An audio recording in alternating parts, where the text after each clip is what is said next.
Progress, I think we're on. Morning, everybody, and welcome to the resumed Tuakau rezoning hearings.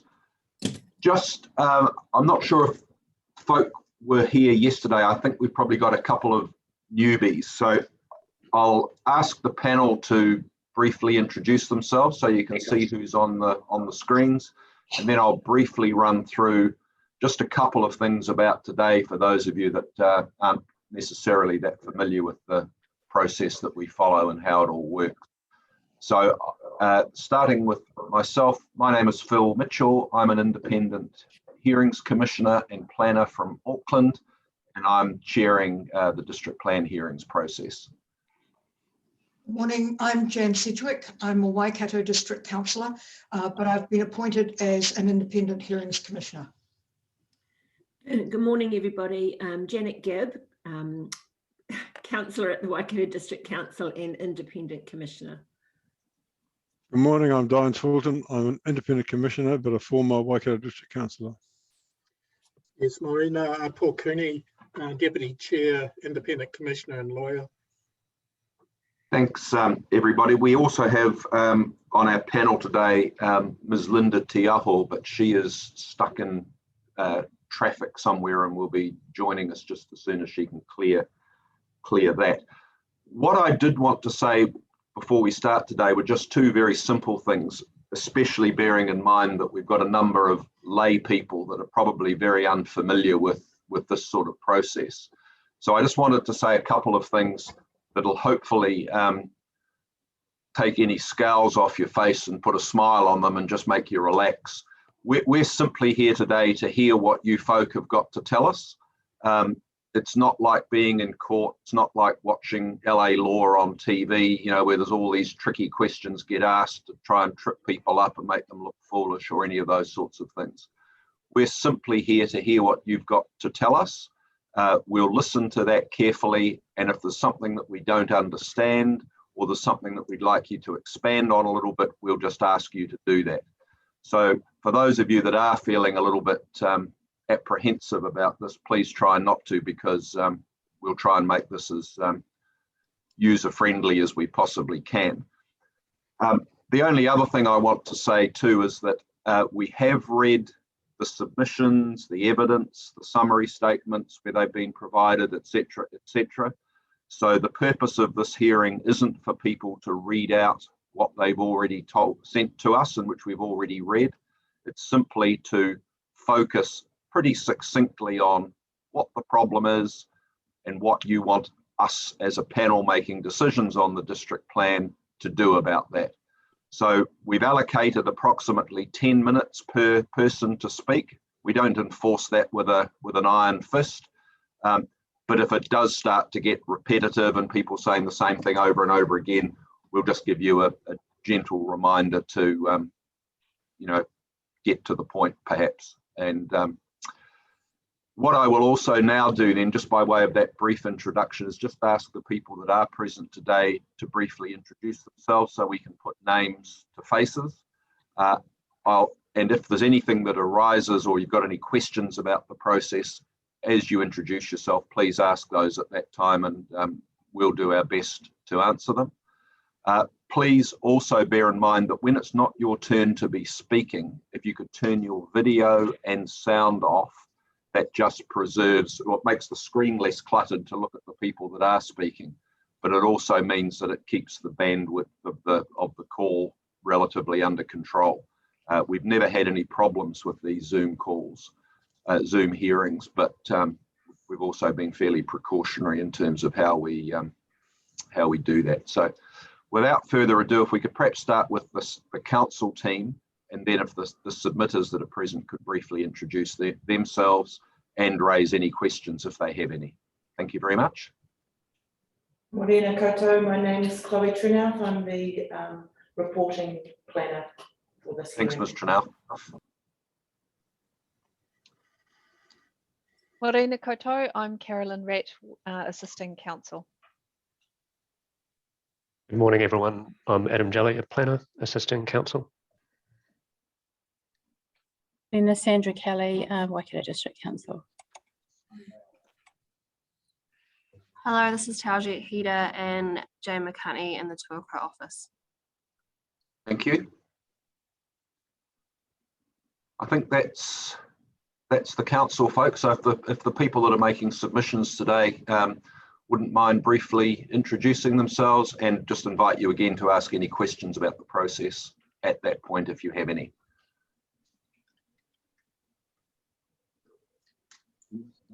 Hello there, I'm Barrett Varner from Huravanas, Pukekohe. Morning, Mr. Varner. I'm Lucy Deverell from Horticulture New Zealand.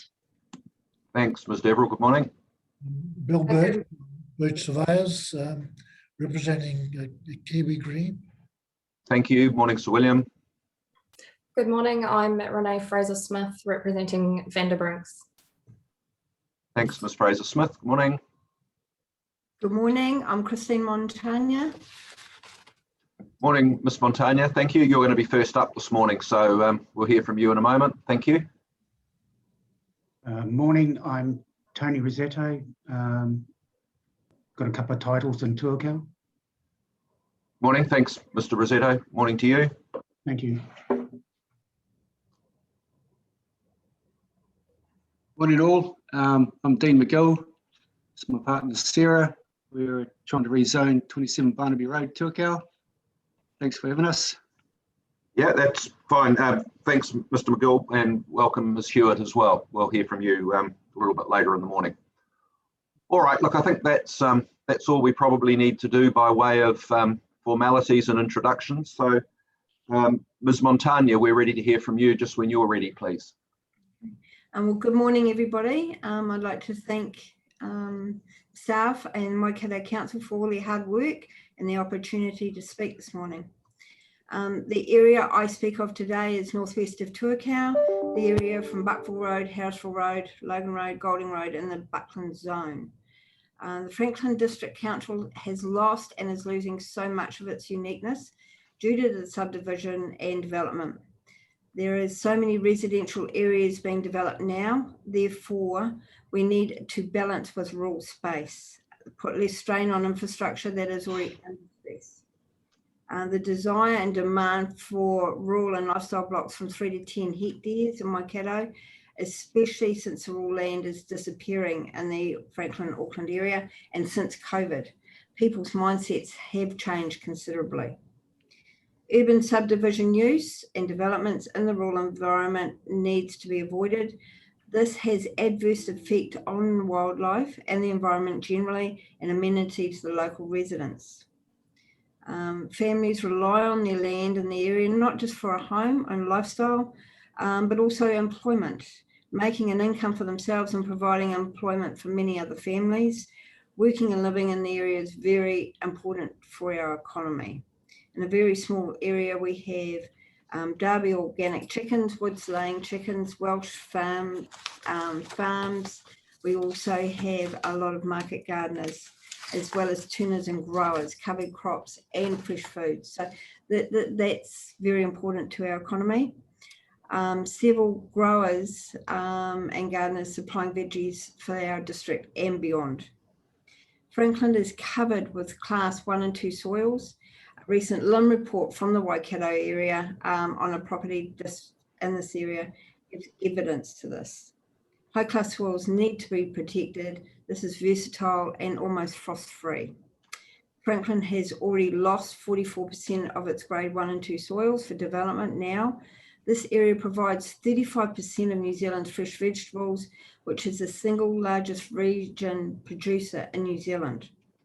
Constraints on subdivision are appropriate to rural land and production, protect the economic use and sustainable resource for the area for our generations and generations to come.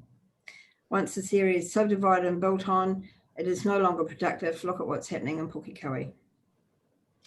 Rural activities do produce at times noise and dust and odours relating to farming and horticulture. These areas need to be protected so they are not compromised or restricted in their day-to-day activities. These farms provide a much needed food source. This has become important and far more enhanced over. At least New Zealanders can eat while we have land. Importantly, the area is full of natural springs and waterways. Water is needed for everything we do. Rural lifestyles, uses resources, being conscious of the protection of the wildlife in the area. Our natural resources need to be protected and enhanced. Waikato is supplementing Auckland's water now. Recognise the effects of the rural environment and accept them and manage them and enhance them and protect them. People choose to live in environments that suit their lifestyle. If their lifestyle changes, they have the freedom to choose a new lifestyle and move on selling their valued asset to someone who appreciates what they have. There are huge demands for larger blocks. Smaller parcels of land can and are being developed throughout the Auckland region now. This rural area needs to stay, otherwise rural will go to countryside living zones, then it goes to village zones, then urbans. There are consequences in this, but sadly people are not seeing what consequences are, they're just seeing the dollar signs. Past boards and councillors put a lot of thought and hard work into their process and understand consequences in looking after our countryside. We do not have the infrastructure to cope with the population growth in Franklin now. In conclusion, I repeat, our productive rural land with high-class soils has been fractured enough due to transferable titles and subdivision in the past and already is a buffer zone for the larger blocks. Let's not make the same mistakes Auckland City Council are making and support the Waikato District and Regional Council in their findings and retain our rural zonings. I thank you for your time and I wish you a good day. Thank you, Ms. Montagna. That's pretty clear, but let's see if the panel has any questions of you. Could we start with you, please, Ms. Gibb? Very clear, but no questions. Thank you. Thank you, Ms. Sedgwick. No, I have no questions. Thank you very much. Mr. Fulton. No, probably just one for clarity. Do you live in the area that was intended to be or was proposed to be subdivided? I have 4 blocks in the area, yes, sir. You have 4 blocks. Okay, thank you. Thank you. Mr. Cooney, any questions from you? No, it's the issue you raise is something we have to look at very, very closely. So thank you. No, and I don't have any questions either. Thanks, Ms. Montagna. What you've said is very clear, well presented. So we've just got to grapple with the different views that we're hearing. But your submission's been very helpful. Thank you. Thank you. Is Mr. Punch from, and I'm not sure if it's Mayor or Myri Enterprises, is he present? He didn't introduce himself earlier and I don't think he's here now. I believe he may be in Wanganui and having trouble connecting to the website. So can we just hold that person? Yeah, over until a bit we'll later? hear now from Horticulture New Zealand, I think, and then we'll just keep Mr. Punch under observation, as it were, and see how we go. Morning, Ms. Deverell. Morena, thank you very much for hearing us today. Also with me is Bharat Bana. So he will also, I've attached a grower statement to my evidence, so he may have a few points that he would like to raise as well after me. I won't go over my evidence again. I guess the key points I just want to highlight is that I think the understanding around the value of highly productive land and high-class soils has evolved significantly since the 2014 Tuakau structure plan and the 2017 update to the growth strategy. And that's sort of really prominent this year in particular with our land report 2021. But even between 2017 and 2021, there were numerous academic and scientific articles around the value of high-class soils and highly productive land. And I note that since lodging my evidence, there's been quite a significant number of media articles around the issues being faced by Auckland and nationwide around the loss of these high-class soils and highly productive land. And I just think that there needs to be more consideration in weighing up the cost of losing the value of that high class soils. And I suppose the other point I would like to make is that in particular, these high class soils around Buckland Road and in particular the western side of Buckland Road are a part of the Tuakau hub, which provides a Deloitte commission. They prepared a report for that in 2017. It's referred to in a lot of our hearing statements. But they supply certain types of vegetables year round for the whole of New Zealand. And it's significant for domestic food supply. And I just caution that there isn't really an easy option in terms of replacing this land. In terms of the fact that it's short land supply for high class soils and highly productive land, but also that the regulatory environment, while it does, the regional plan change 1 does highlight future growth areas in certain subcatchments. There's no guarantee that that land is going to be available or suitable as highly productive land.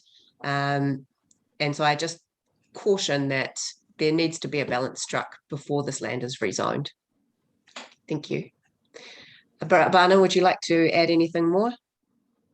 Yes, I would like to address the panel. For a start, I'd just like to say that the brothers and I we're very passionate about growing vegetables and supplying New Zealand with the basic food vegetables that we need to grow. And we've been cropping that. We've got land there in Turkey scattered all over the place. We've been cropping for over 40 years, a particular couple of blocks there. And prior to us, they were probably been cropped for a further 20. So that land's been in production for close to 60 odd years and is still producing good quality vegetables at very good tonnages. And we expect that they will be growing for another 60 odd years plus if we're allowed to do that. The other couple of points that I'd like to make is when they are being rezoned and housing comes next door, I know we've got the option of not building houses, but if houses come all around us, well, then we actually lose production because of reverse sensitivity, and we cannot do the things that we've been doing for the last 40 years. So you've got people living all around you because the complaints just come in, you're spraying, your tractors are too noisy, and all of this other stuff. So then sometimes it's better to say, well, let's give up. What we see happening and what we've seen happening over the last 10 years, especially in Auckland, and now we're seeing in the Waikato, is that this good land is being taken up. It's growing houses, and you can only grow a house once. Once you've done it, the land's had it. You can't pull it down and say, right, let's go and grow vegetables again. And we're not finding any suitable land that can crop for as many years as we've been cropping this stuff. We can go further out into the Waikato, out to Matamata, or not even that far. We've got land out in Onewharo, which is only 20 kilometres from where we're talking, and we cannot crop that land out Onewharo as much as we crop this one back in Tuakau. So it is elite soils. They are very well sought after for both housing and cropping land is very short. So I'd like the council to consider the food security for New Zealand first and foremost, because I feel that if we carry on the way we're carrying on at the moment, my granddaughters who are only 2 and 4 years old will not know what fresh vegetables are in another 20 years' time. It'll have to be imported in from other countries, and that's what our grandchildren will be eating. Thank you very much. Thanks, Mr. Barnett. I think what we might do is we'll ask our questions of either you or Ms. Deborah. We'll just ask the question, and you can determine who the better person to answer them is, depending on what the question is. But let's see if we do have any questions. Can we start with you this time, please, Mr. Fulton?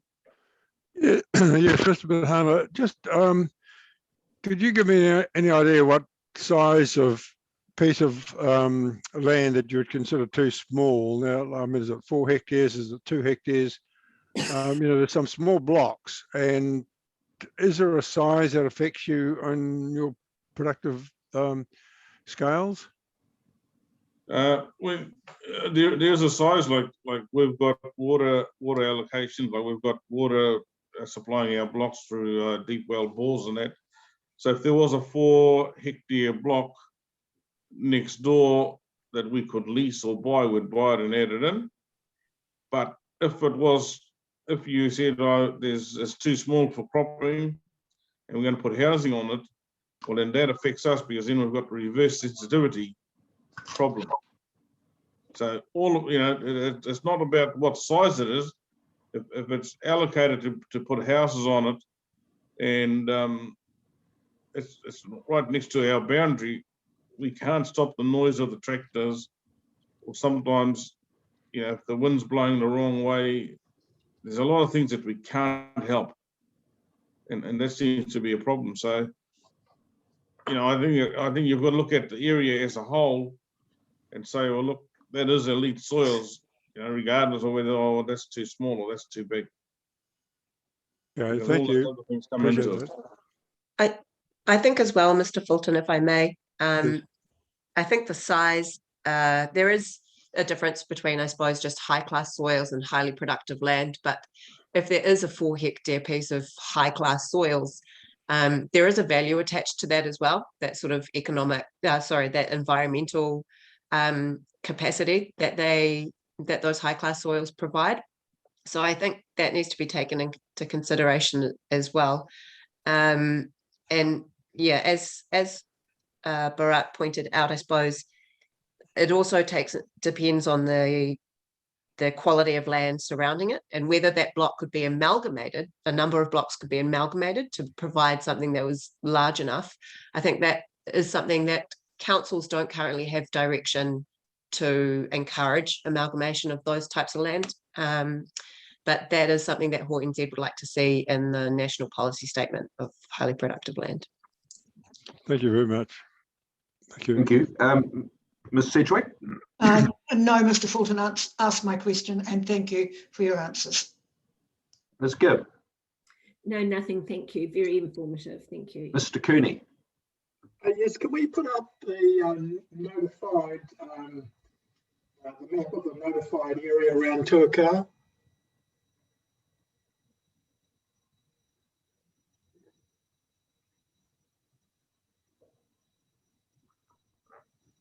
Do you want me to do that?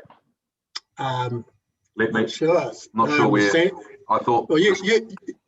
Apologies. I don't mind. I can try and find it as well. I'm just getting it now. I just want to confirm: is it the Dominion Road addresses? What's that? It's Buckland Road. Buckland Road. Sure. One moment. Thank you.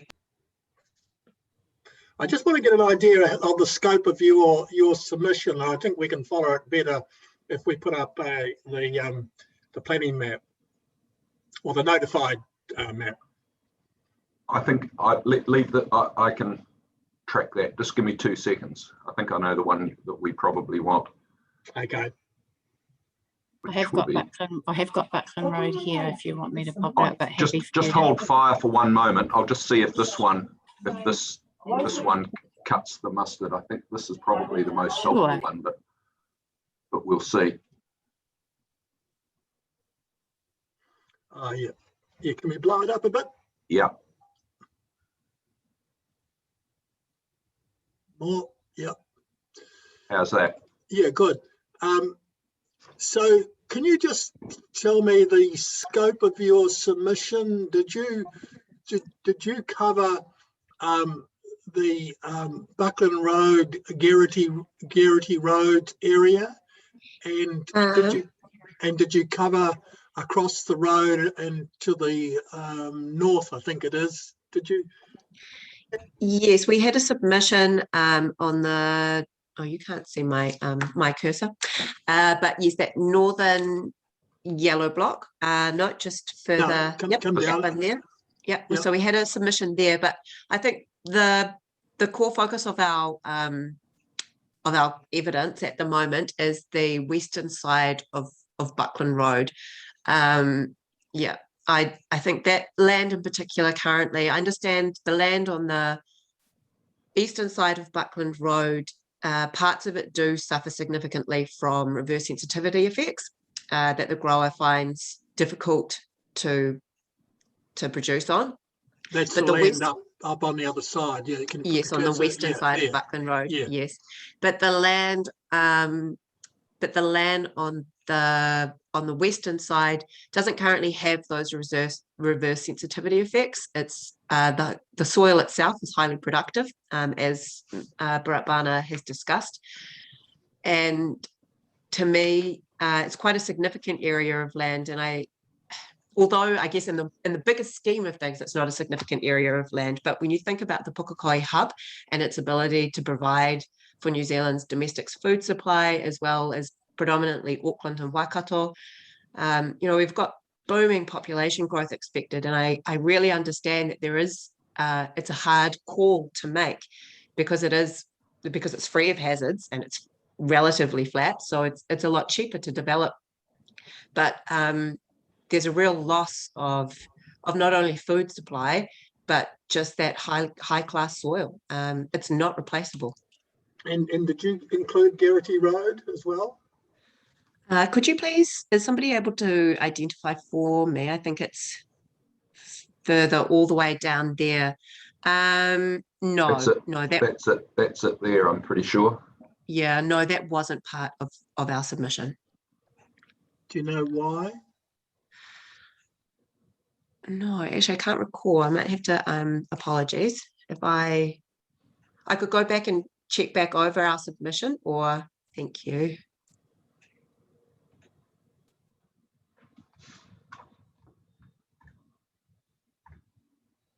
Oh, sorry, you can see my screen. I hadn't actually intended that, but it's a relief. Right. You never know. You never know what might have popped up. Yeah, usually when I've searched, I've had to search by the name of either, if you put in Lucy, Jordan, or Lynette, which is very confusing. well, maybe you can. But perhaps if I could come back to you on that, because I don't, Yeah. in all honesty, I don't recall that part, but I know the main focus for us has been that further up section. Bharat Bana, do you have any recollection or any comment around that land around Geraghty Road? No, we don't go down as far as Geraghty's Road. I know there is one other grower, and I believe that's been sold since, or part of it's been sold. And there's already down on Geraghty's Road, there's already a lot of houses or small blocks with houses on them. And maybe that's the reason why we didn't go down that far. I think yes, I think now that's drawing up more recollection in terms of the fact that land had already been sort of compromised to an extent. But I think it would be good, please, if I could go back and get back to you, that would be brilliant. No, Thank you. That would be good. All right, I've got no further question, but thanks very much for the way you presented your case, and good to hear from someone, and no pun intended, Mr. Bana, but someone on the ground giving the the direct evidence like that. Thank you. Thank you very much for the opportunity. And I don't have any questions either. That's pretty clear. Thank you both very much. And if you could get back to us, Ms. Deverell, if you're still at the hearing, we can do it that way, or if you can perhaps send it through via email to the secretary. I might have to send it through via email because I have a household of sickness. So I'll do it now via email. All right, very good. Thank you both very much. Thank you. I'm assuming that our new arrival might be you, Mr. Punch. Have I got that right? You might just need to unmute yourself, please. There we go. Yep, I've lost you. Okay. Yes, I am Mike Punch. So, Mr. Punch, we're ready to hear from you now. Thank you very much. And I'm not, is the company that you're speaking on behalf of, is it Mairi or Mare? I'm not sure how to pronounce it. It is Mairi, as in the Mairi tree. Very good. Mairi tree. All right then. Thank you, Mr. Punch. Just when you're ready, please. Okay. I've just got a little bit of a preamble here to just let you know about me. My name is Mike Punch, or Michael Punch, currently living in Wanganui. I have a property in Harrisville Road on Tuakau, trading under the name of Maori Enterprises Limited. I've spent most of my life farming in Awakuni, predominantly sheep, beef and grain, from 1975 to 2007 on my own account. In the early stages of my farming career, I spent 2 years market gardening, and nearly went broke at it because of poor prices over those 2 years. I'm currently now farming a small block in Brunswick on what we'd call Class 1 or premium land in the Wanganui district. I spent 3 terms on the Waimarino Community Board in the Ruapehu district. And I'm a recreational aviator. Now, these things may become of importance later on, or may not. So that's my preamble. I'm here to support Mrs. Montagna and her submissions, and we'll not regurgitate all the facts and figures that she's presented to you. I don't know if you were here when she spoke, but we have heard from her earlier this morning. No, I was unable to.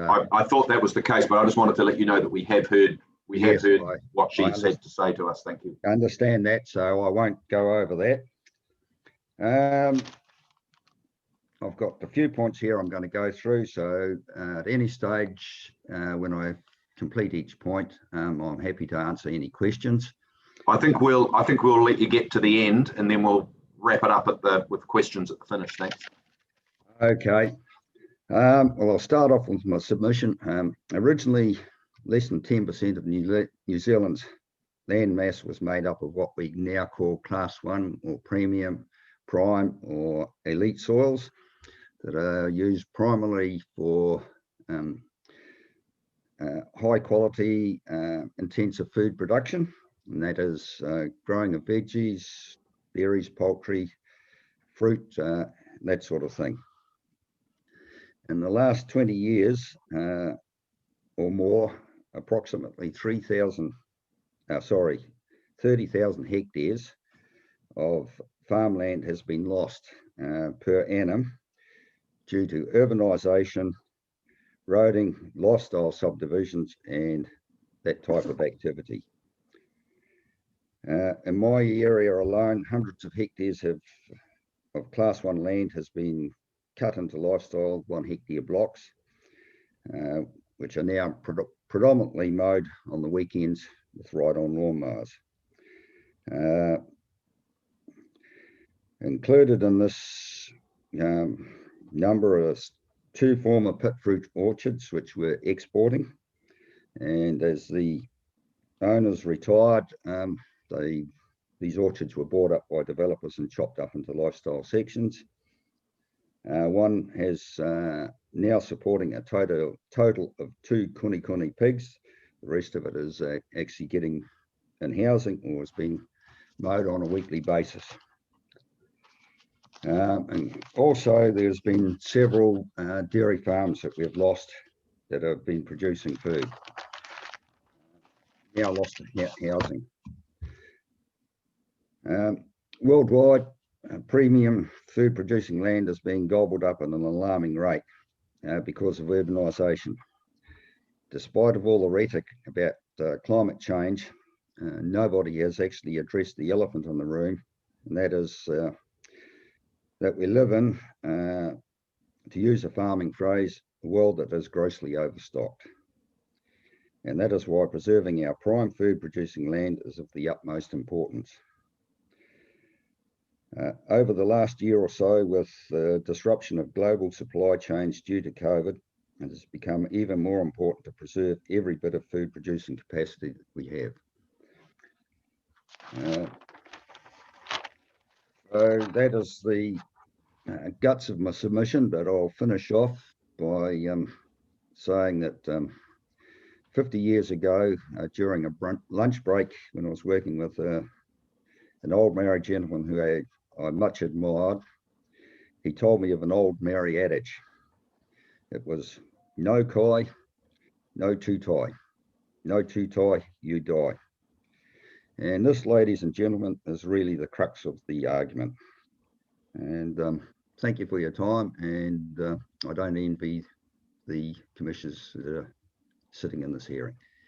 Thank you.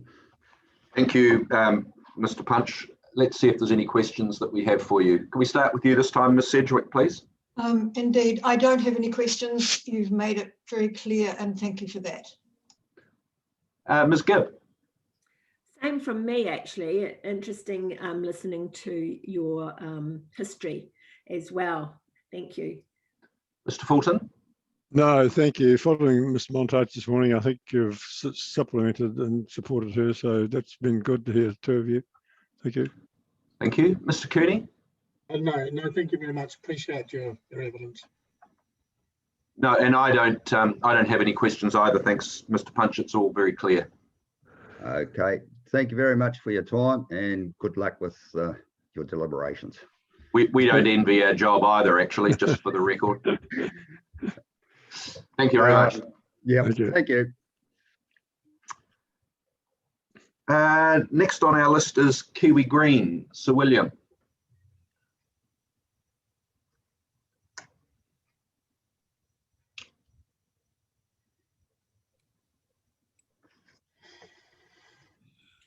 Good morning, panel. Good morning, Chair.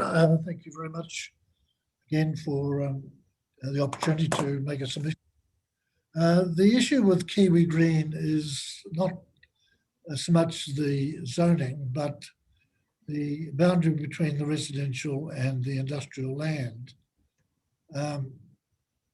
The zoning map that you brought up doesn't really reflect the issue that I want to discuss, which is that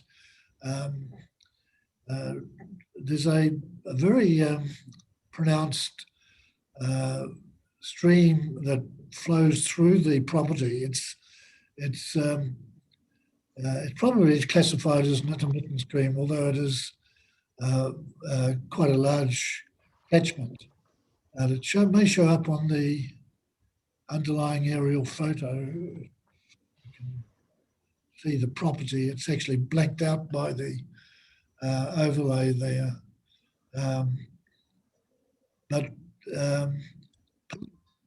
part of the stream,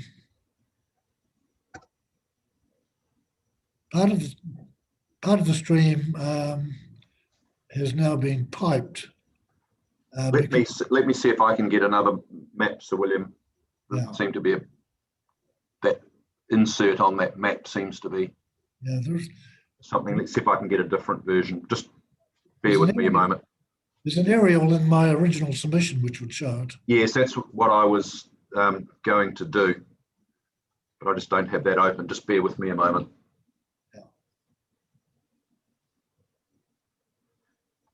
Was that in the submission, Sir William, are you saying, or the original evidence, the submission itself? The submission itself, yeah. Okay, let me just grab it. Just take me a second.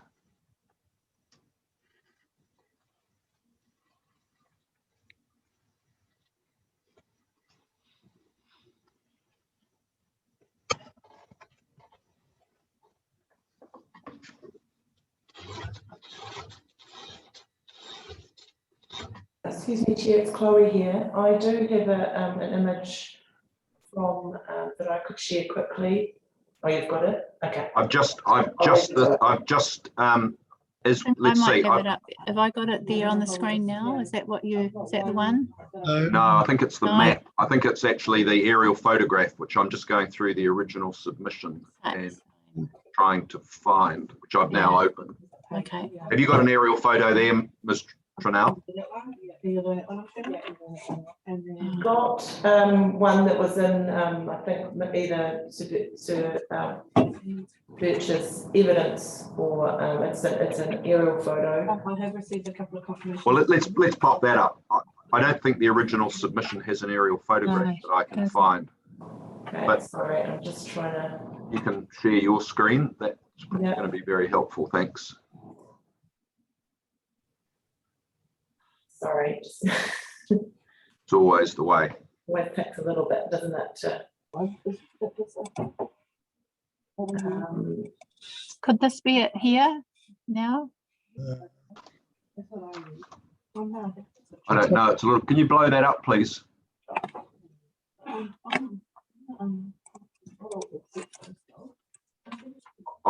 Meanwhile, while you're doing that, I'll look at do something else. Shall I just show you the one that I've got and we'll see if that's helpful? Yeah, that'd be great. Thank you. Okay, sorry. Okay, I just need to access. It's really historic. You should have access now. The more recent ones show the kiwi fruit farm that disguises the gully a lot. See if this one Uh, is that on the right hand side. Is that that doesn't show it either, no. it doesn't show it either. It just has the, isn't that the stream there? Yeah, Where the stream was. That's it, yeah, that's it. So that's the historical stream, but partly piped now. So that's an old historical aerial, isn't it? That's right, yes. That has now been piped and there's kiwi fruit trees over it now. But that is quite a strong, quite a deep and strong piece of the landscape, which on the, when you're on the ground looks to be the obvious demarcation between the industrial and the. Sorry. And that's really the point that we would make. I mean, Chloe in her report says that the stream which flows north and south, which no, the main stream which goes out to the west. That's the main stream, and then it comes from the north. It flows up to the north, or comes from the north, and there is the confluence of those two catchments. There, well, the Kairau stream is a very strong, strongly flowing, permanent stream, and it does provide the boundary between the current residential and the land to the east. And Chloe says, well, it's a good boundary, but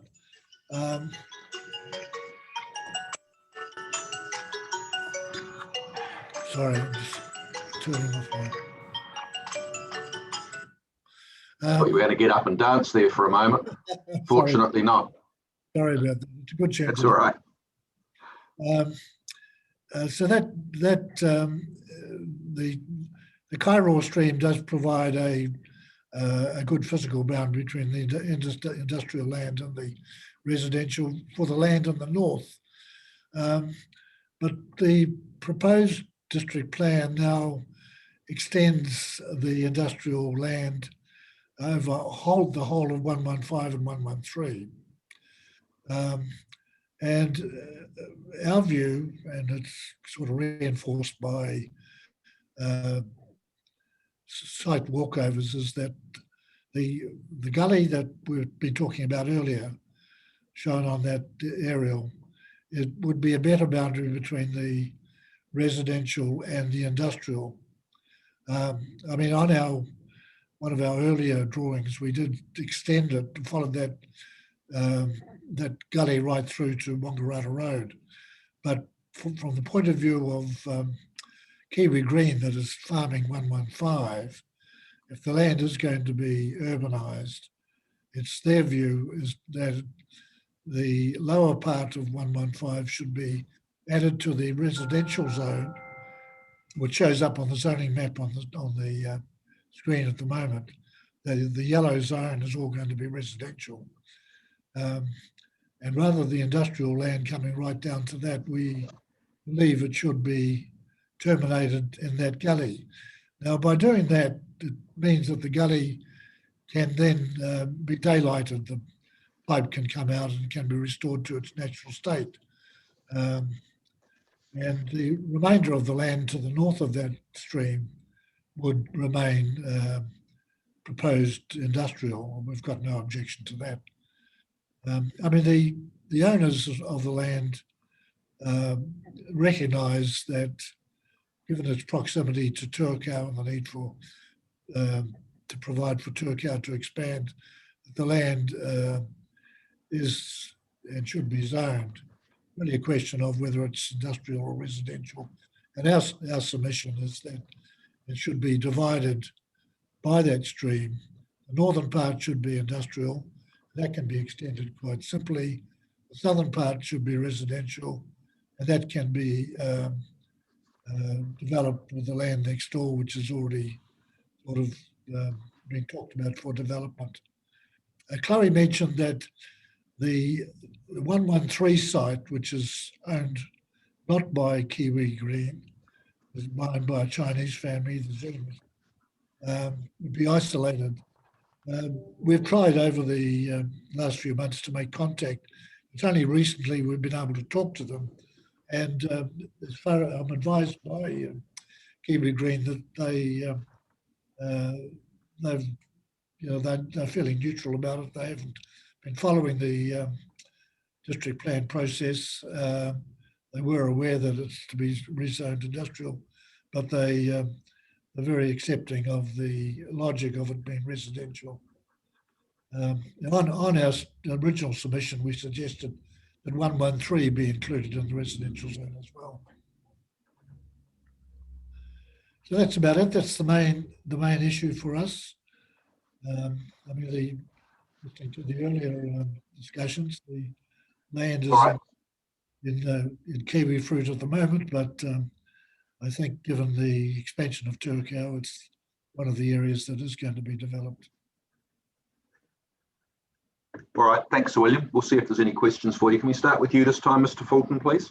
Yeah, it's just on that map, that green buffer area, or it looks like a buffer area right at the top around that stream. Is that planted? I can see the kiwi fruit, but above that, it's all planted. Yes, the gully has been filled in, Mr. Fulton, and piped, and the kiwi fruit plants go right across it. Oh, okay, I understand. Thank you. But it is a prominent feature in the landscape, and it's been our advice to Kiwi Green that if the land was developed for residential purposes, the pipe should be removed and the stream restored to its natural state. As you can see that from there, it is, quite a strong feature of the landscape. Yeah. Thank you. Thank you. Ms. Sedgwick? No, I have no questions. I'm familiar with the area. Thank you very much. Thank you. Ms. Tiaho, who is, should note for the record, joined us before Sir William started. Thank you. I don't have any questions. Ms. Gibb? No, nothing. Thank you. Mr. Cooney? No, thank you. Thank you, Sir William. No, and I don't have any questions either, Sir William. That's all pretty clear. Thank you very much. All right, thank you very much.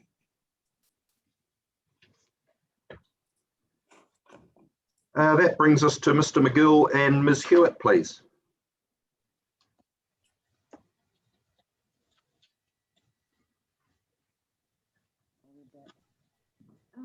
And thank you for hearing us this morning. We would like to talk about our property at 27 Barnaby Road. We're proposing that it be rezoned from rural to residential. 27 Barnaby Road immediately boundaries with number 15, and number 15 was originally subdivided from our property and is currently proposed residential zoning. Our property, we believe, fits residential zoning also, with 1.7763 hectares of rolling to flat land, perfect for a proposed 20 sections at 450 metres square, meeting the growth of Waikato and New Zealand's increased housing demands and population needs. We also boundary number 77 and 85 Barnaby Road. These properties have also a submission for proposed retirement village residential zoning, and therefore to incorporate our properties into residential zoning to continue to meet the increased demand for housing in this area. Also on our proposed plan, we have a pump sewage station system located at the bottom side of our property by the road, where all the proposed sections from all the properties I'm talking about would run into, and conversations with neighbours have been to share the costs of the system.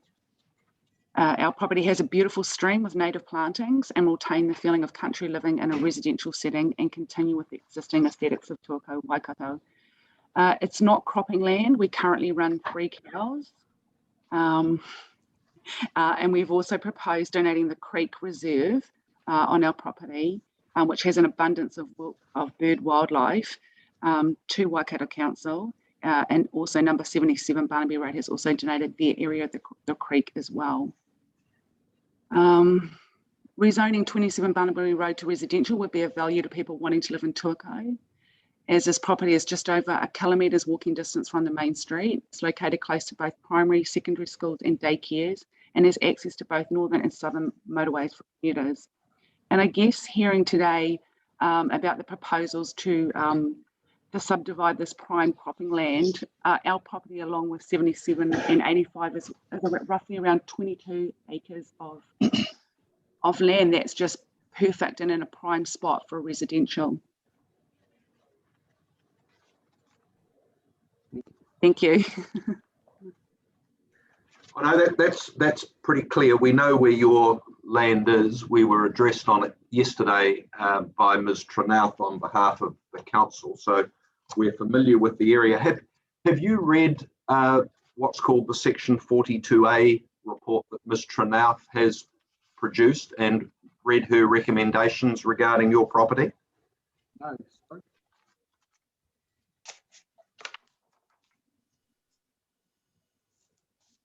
Sorry, I don't know if you heard my question, but I certainly didn't hear your answer. Okay, yeah, no, we haven't heard, we haven't read. That, I think rather than me paraphrase it, Ms. Tranouth, would you mind just explaining your recommendation for this particular area, please? The area that's currently zoned village, and what your recommendation is in relation to it, please? Yes, I can do that. So this land was identified, it's notified as village zone. This was the area that the council had identified as a sort of like a transitional zone where it was suitable for urban development but wasn't quite ready to go. So the notified village zone enabled some development.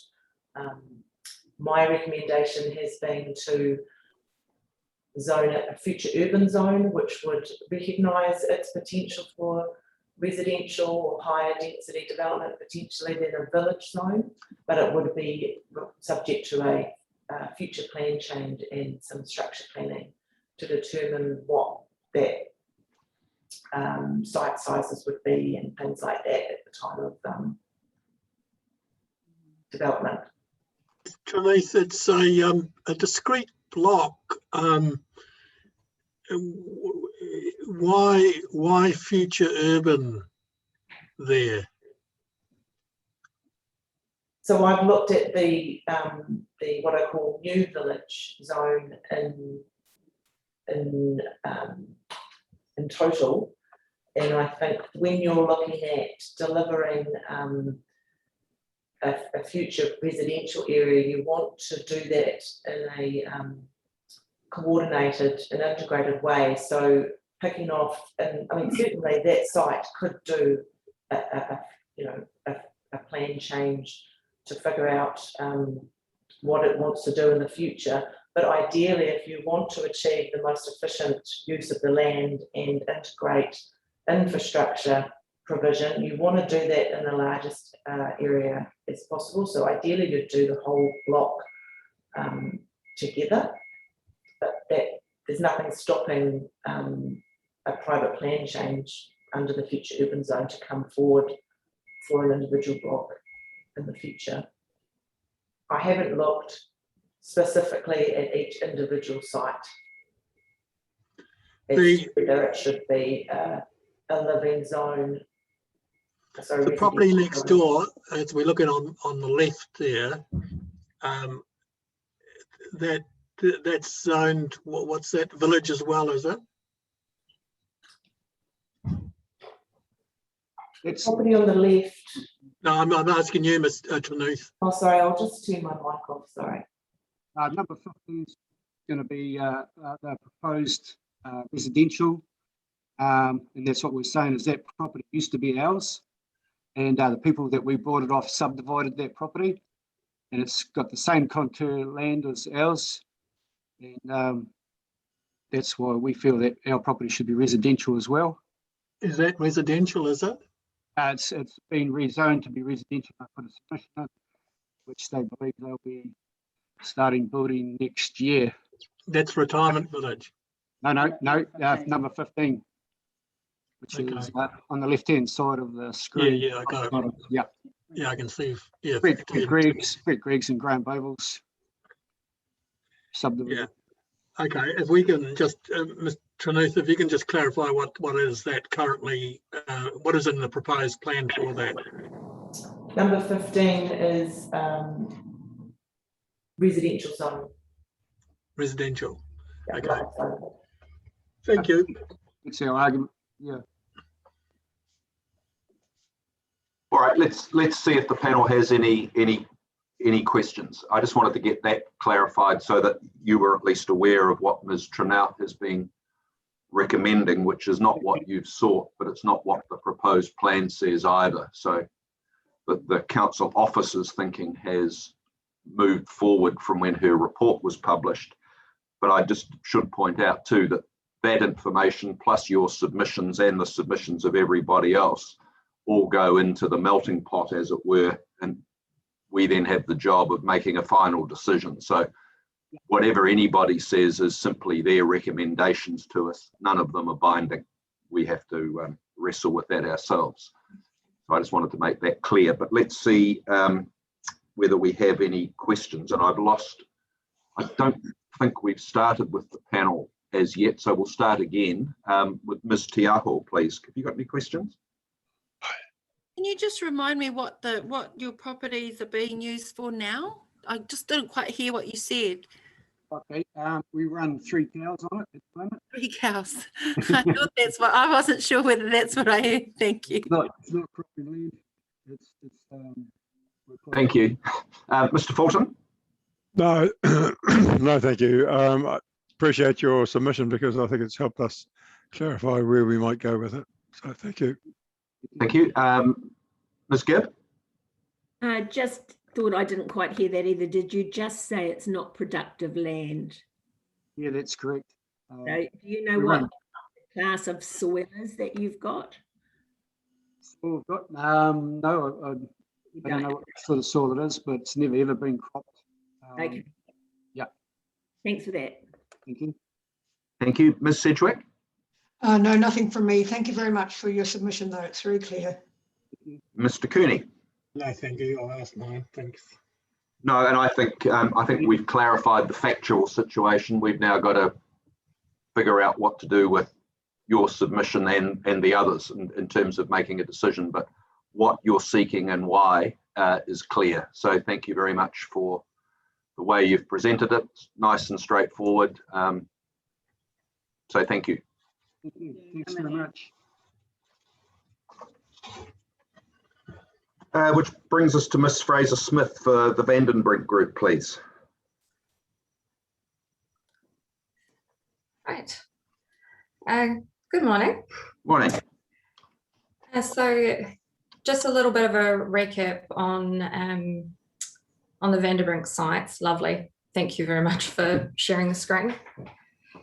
So Vandenbrinks currently are utilising the properties at Riders Road for activities associated with, I'm going to call it processing of chickens. Anybody wants to ask further questions about where the food comes from later, I'm happy to take those. At the moment, the plant is operating under a resource consent for its activities. The operation also has expanded into number 24 Riders Road with consents for an office and the car parking for the industrial activity. 24 Riders Road also includes a landscape buffer for that car park area as well. Vandenbrinks are also using 11 Riders Road for storage of gear. So in terms of the overall Vanderbrink's operations, this Tuakau plant operates in conjunction. They have a Karaka plant that also processes chickens. The produce from both plants goes to a plant up in Mount Wellington. Over the last few years, Vanderbrinks have put a significant amount of investment into they started with the Mount Wellington plant. They're in the process of upgrading their Karaka plant. And in Tuakau, the Vanderbrinks are also the owners of approximately 30 hectares of land over in the Wangaratta industrial zone. Appreciate the panel has seen quite a few people over the course of this and may not remember that we did appear for the industrial zone provisions in relation to those properties. Yes, we do remember. Lovely. Thank you. So that's just a bit of a recap about what they use the sites for, how it's changed over the years and expanded into land that is zoned village. And at the moment, Vanderbrinks have, as part of their planning, they have not made any decisions about whether or not they are planning to remain at the Tuakau plant or if they will move the facility to the Wangaratta Road site. They're just, at the moment, it's running the way it is, processes less than their other plants. So in terms of the submissions and our summary, we identified that this site and the sites at Riders Road have always been considered part of the Tuakau business area. What you can actually see in the corner of the map that is on the screen is that the Riders Road intersection with Harrisville Road also connects with land that is also zoned business as part of the town centre. That land is also similarly severed by the railway line from the main part of the centre, which has that business town centre zone. So for the Riders Road properties, all that's been sought is that a matching zoning to that of land that's got similar characteristics on the opposite side at the Dominion Road, Riders Road, Harrisville intersection be brought over. Vanderbrinks have seen that because they operate with current consents, the industrial zone isn't really needed in order to continue their operations. They've got consents, the consents work for what they do. So have identified that the best use for the site in the long term is actually that it form part of the business zone. And so that's what we went through with our evidence, but also with the points in our summary statement. Sorry, in my summary statement. And so also have noted that the recent growth planning for Tuakau has identified that the future rail and bus stop locations would be somewhere along that stretch. And so within about a 400-metre distance from number 18 Riders Road. This makes them ideally located to future planned public transport infrastructure.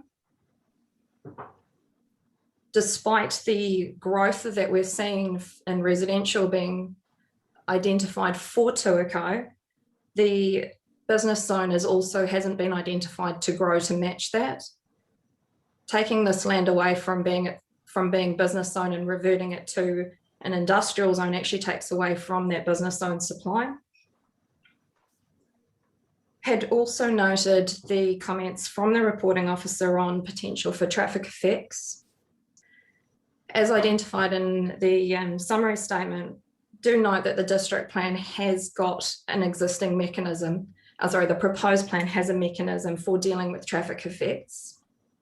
And that's related to traffic generation, which would enable any potential effects on that intersection to be captured through those consents.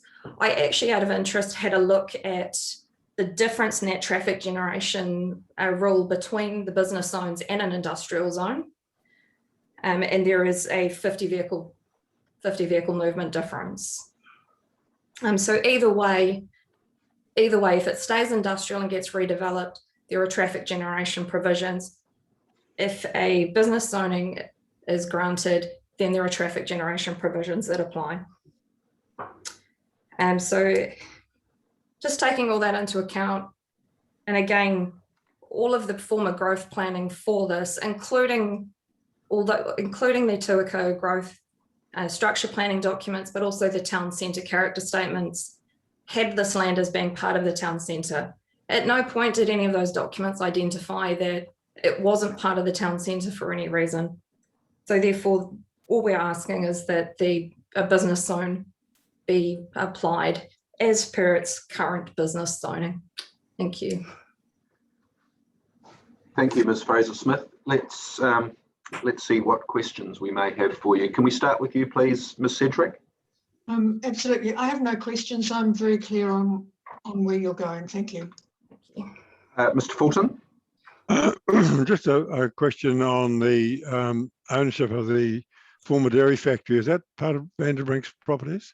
That is part of the Vanderbrink's properties. They are currently using that site for storage of, when I asked very specifically what storage they were using, they said it was machinery and general just things that aren't part of the process anymore that have just been stored there for now.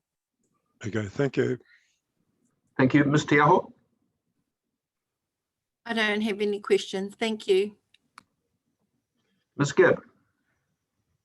Yes, I'm a little confused. I'm not as clear as others on this. So why is it only some of that site you're looking at asking for business zone? Why not all of it? So we have asked that all of the Riders Road properties be rezoned from the proposed district plan zoning of industrial back to a business zone, which is its current operative plan zoning. So all of the purple area as well as that extended village to business. Yes, and that extended village to business has been requested on the basis that it's currently being used for a car park associated with the dairy, sorry, not the dairy factory, the chicken processing plant.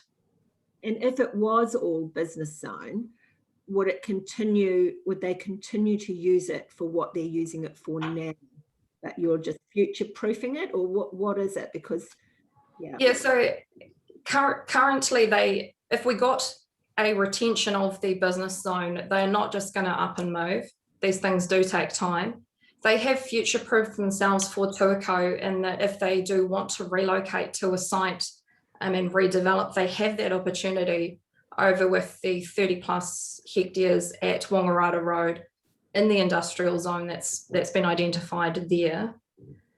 Vanderbrink's, for those that may not be aware, Vanderbrink's don't just deal with chicken processing. They are also very well versed in commercial developments, including those that match into town centres as well. And that is why you have indicated that the plan hasn't future proofed for enough business zoning in Tuakau. And not the only reason. What we're saying is that this site's always been part of the town centre. It's never been considered being separate to, segregated from, or different to the rest of the town centre activities. So we're just asking that be reinstated. All right, thank you for the clarity. Thank you. Thank you. Mr. Cooney? Yeah, we have a Google map just to show how close that is to the township. I just want to get an appreciation of that.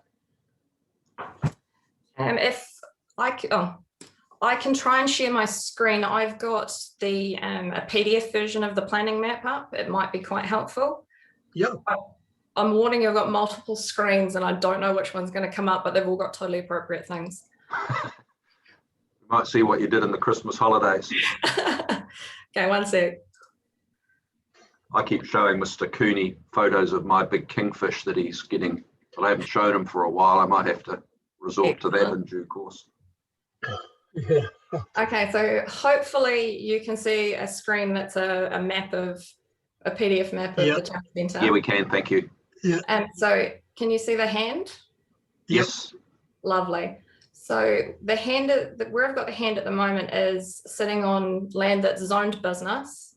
And where I'm just moving it to is roughly where the council have got their local offices in Tuakau. The railway line comes across here. It's helpfully identified with those red lines.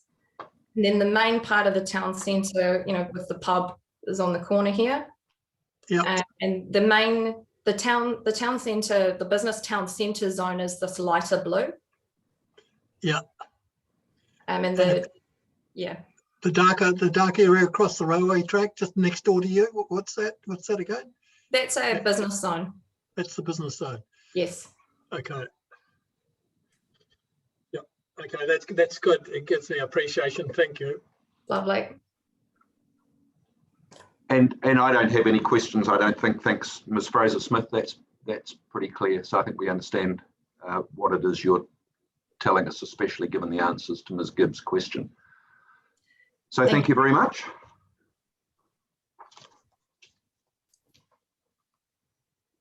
That brings us to you, Mr. Rosetto, please. Morning, team. Good morning. I'm on the my property board is 27 Barnaby Road on Yes. 77 and 85. So Dean and I have a gentleman's agreement about putting a pumping station there, and effluent pumping station. With that, our property is not surrounded by market gardens, so that rectifies that issue that was earlier brought up about market gardeners, tractors waking everybody up.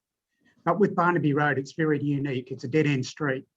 And as you know, the road further up, the gravel road, is actually a private road. And that's all farmland such as dry stock. So it's not market garden material. On that boundary of Dean's property, or 27 Barnaby Road, is a stream. And I've covenant 2 blocks, approximately 3 acres of native trees in there. And I've planted about, over the period of time, I've planted about 1,200 extra native trees in the area. So it is sensational. And as Dean 27 Barnaby Road spoke about, they said that they would donate land for a walk or as a reserve. And that would be sensational, because further up there is a little waterfall, which would be spectacular for the area. Yeah, so whether it's a residential or retirement village, I would be sticking, for me, I'd be pumping a retirement village, because I think that would be spectacular. Like 27 said, we're only a K out of town. We're very unique. Yeah, it's just a beautiful place to stay. And that's pretty well much. So we've got, even Counties Power put 11 kVA power cable down. We've got fibre running down the street now. And as you know, Watercare put a 10-inch water main that runs parallel with the road, Barnaby Road, up to the top, that supplies water to the Tuakau Reservoir. So yeah, thank you. Thank you, Mr. Rosetto. That's pretty clear, I think. We'll see if there's any questions for you, though. Could we start, please, with you, Mr. Fulton? Yeah, thank you. No, I don't have any questions. I can understand where you are and what's happening there. So appreciate your submission. Thank you. Ms. Gibb? No, nothing, thank you. Ms. Tiaho? Nothing from me, thank you. Ms. Sedgwick? Just a small question. What's the contour of the land? Is it fairly flat there? Probably about 8 acres of it is reasonably flat, and the rest of it's rolling contour. But otherwise, yeah, you could build some nice properties right there and have some nice parkland as well. I suppose the best way to appreciate it and to understand it would probably have a site visit, and I'm sure you guys do that anyway.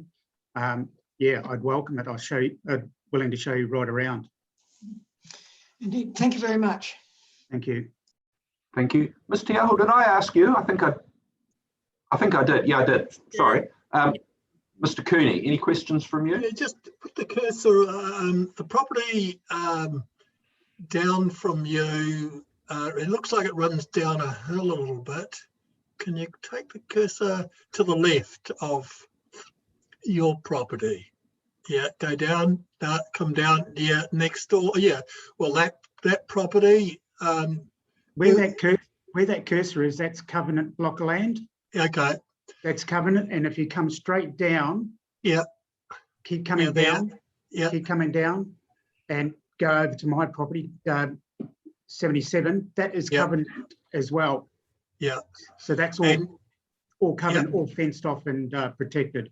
Yeah, and bring the cursor across to the left a little bit. The next door one, yeah, there. I'm not too sure about that. Okay, and the property above that? Yeah. I don't believe so. I don't believe so. But once again, I'm not 100%, but I could always go and ask them. No.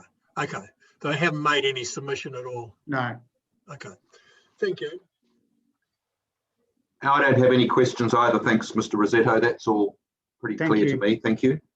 So thank you very much for your time today and all the other submitters that have presented to us. I just better check before we adjourn. There's no one else online that's expecting to speak to us today that hasn't.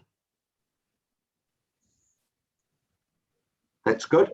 Well, I think on that basis, it just suffices to thank everybody and to say that we now have to deliberate on this matter and all the other matters that we've heard in relation to the rest of the district, and we'll be making one integrated decision on the district plan in due course. So although this hearing has concluded today, the decision will come out alongside of all of those relating to the whole of the district. So you'll have to just be a little bit patient in that respect. But I think that all it requires me now to do is just adjourn today's hearing. And if the panel wouldn't mind staying online, everybody else is free to go. Thank you very much, everybody.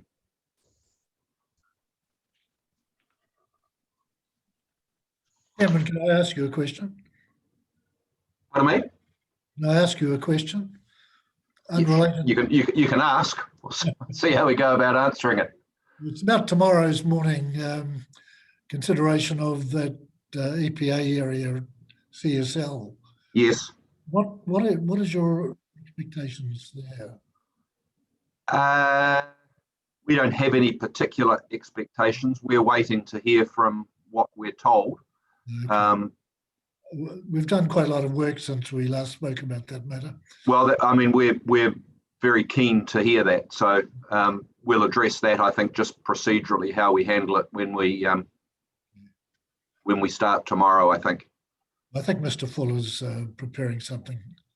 I think what you might want to suggest to him is that it would be helpful to us if he pre-circulates that, if we get that today so that we can read it. We can then have a conversation in the morning before the hearing starts about what the most appropriate process for the day is.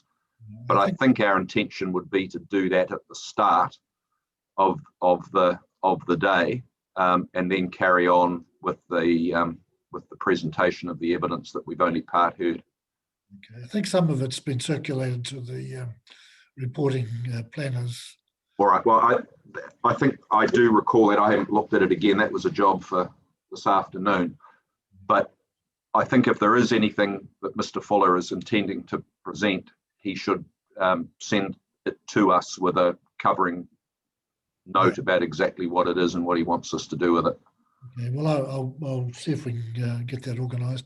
There's probably a proviso to that too, Sir William, and that is if it's affecting other parties, we may have to have it circulated to other parties as well. We've been consulting with other landscapers, and okay. Yeah, I think our intention would be to take that as a discrete issue, deal with that at the start, subject to the caveat that Mr. Cooney talked about, and depending on what that material is, we'll then determine what, if anything else, needs to be done with it. Okay, well, we'll do our best. It's just a matter of timing, really. Do our best to get it to you before tomorrow. That'd be fine. Thank you very much.